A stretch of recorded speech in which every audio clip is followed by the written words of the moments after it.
le savez, cette mission, elle porte autant sur l'ENA pour le secteur public, en tant que ministre de la fonction publique, mais également que sur la gouvernance du marché du travail. Le Canada, je dirais le Québec, a un modèle unique au Canada ici, mais unique aussi au monde, parce qu'ils ont un modèle de gouvernance du marché du travail qui a su fédérer tous les acteurs qui sont sur les segments de l'offre, de la demande et de l'intermédiation du marché du travail. Et en Guinée, comme je l'ai toujours dit, nous voulons un peu sortir de la gouvernance du marché du travail sur une logique simplement basée sur le dialogue social, n'est-ce pas? Donc, orienté sur les lois sociales. Nous voulons aussi travailler pour rehausser la contribution de la productivité du travail à la croissance économique. Et comme vous le savez, il y a cette vision du président de la République de transformer l'économie guinéenne avec des projets transformateurs comme Simando. Et donc, il faut qu'on renforce la gouvernance du marché du travail pour que cette productivité puisse être rehaussée. Ça demande des actions sur l'offre des compétences qui est assurée par des départements ministériels dédiés à cela, mais également la demande de compétences qui est aussi assurée par des dynamiques sectorielles, y compris le secteur privé.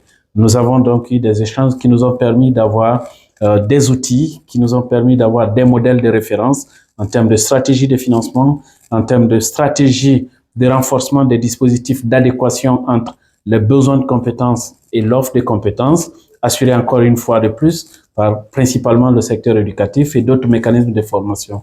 Donc, tous ces instruments que nous avons eu à partager avec nos partenaires ici au niveau de la Commission du marché du travail de Québec, ces outils qu'ils ont eu à partager plutôt, je voudrais dire, vont aider, n'est-ce pas, à affiner notre stratégie de renforcement de la gouvernance du marché du travail en République de Guinée. Comme je l'ai dit, ils ont un modèle très intéressant en termes de concertation des acteurs, en termes de gouvernance du marché, en termes de gestion du système d'information, en termes de financement du modèle, mais aussi en termes d'outils de gestion du modèle. Et je pense que ce sont des éléments très intéressants que je salue et les rencontres vont se poursuivre pour voir comment également nous formaliserons un partenariat à l'image de ce qu'a fait d'ailleurs la France, comme ils l'ont dit, il y a quelques mois avant nous, il y a France Travail qui est aussi venu s'inspirer de leur modèle. Ça prouve davantage que nous sommes sur la bonne vision d'aller vers les modèles les plus porteurs pour inspirer le travail que nous sommes en train de faire conformément à la vision du chef de l'État, le général Mamadi Doumbouya.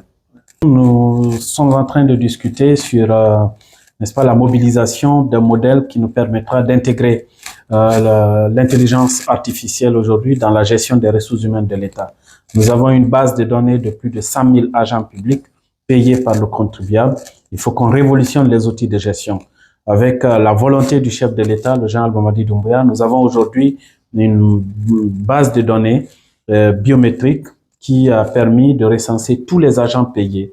Aujourd'hui, nous avons réussi à dématérialiser tout le système de calcul des salaires des agents de l'État, y compris tous les avantages qui vont avec.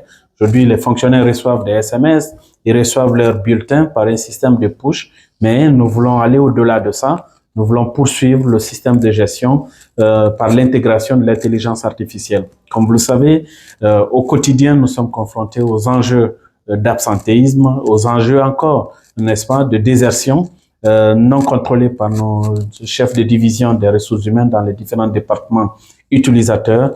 Nous avons également des cas d'abandon de poste, aussi non contrôlés par les DRH.